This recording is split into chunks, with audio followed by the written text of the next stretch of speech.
What's up, everybody? My name is Shannon and I am still waiting for my Satyr, and today we are talking about Ronin by Emma Mieko Candon. So this is the latest Star Wars novel, and it is based off of one of the Star Wars Visions shorts, which is also called Ronin. It was the first one that came out, and I was really excited for this after watching that short. The short is really cool. If you haven't seen it, highly recommend it. It's on Disney+. But this is a story that is set not within like Star Wars canon. This is not the Star Wars that we know.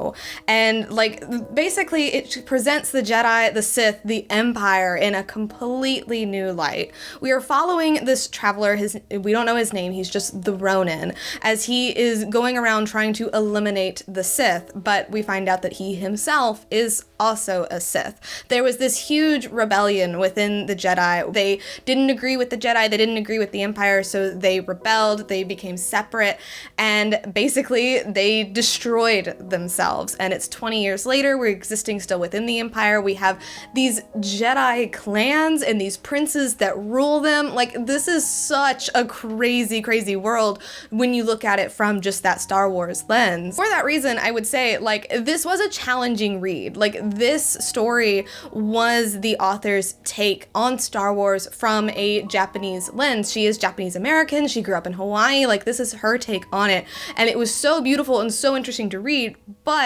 when you go into it and you're expecting it to be like other Star Wars books, there's gonna be a learning curve because it's just completely unlike anything that Star Wars has ever put out before. I am giving this book a B+, and that's not because it's like poorly written, it's not because it's poorly paced or anything like that, it's just that it was a struggle. And I think that the best way to read this book is listening to it and then also reading it. The reason I say this is because, you know, like on Lipstick and Lightsabers, we're gonna talk about this, but my friend, she listened to it and found that she would like miss certain things and she wasn't able to go back, and like I read it and was constantly going back and like rereading sections. So I think maybe like having both would be the best way to do this.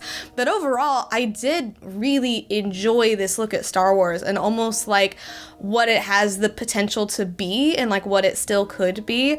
The themes in the story were really, really fascinating. I loved learning about the Ronin. I loved all the other characters, like the Traveler, like the Witch. Like, it's just so fascinating, and I would love to see this taken and used in canon and tell more stories that are more like alternative versions of Star Wars canon. I think it just really shows that this is such a wide universe and there is a lot of room for experimentation. Overall, like I said, I'm giving it a B+. I would really recommend this book, but I would say go into it just knowing that it's gonna be different. Even if you've watched the short, like, you are not prepared for how wacky crazy the story is going to bend your mind, and I would say just stick with it. It's gonna be a challenge, but when you get through to the other side of it, it's gonna be totally, totally worth it. So I am really excited to keep an eye out on this author. I think she's gonna do some really amazing things, and I hope that Star Wars gives us more stuff like this in the future. But anyway, thank you guys so much for watching this video. If you liked it, be sure to hit the like button down below, and don't forget to subscribe to Talk Books with me every week. That is everything I got for today, and I will see you guys next time. Bye!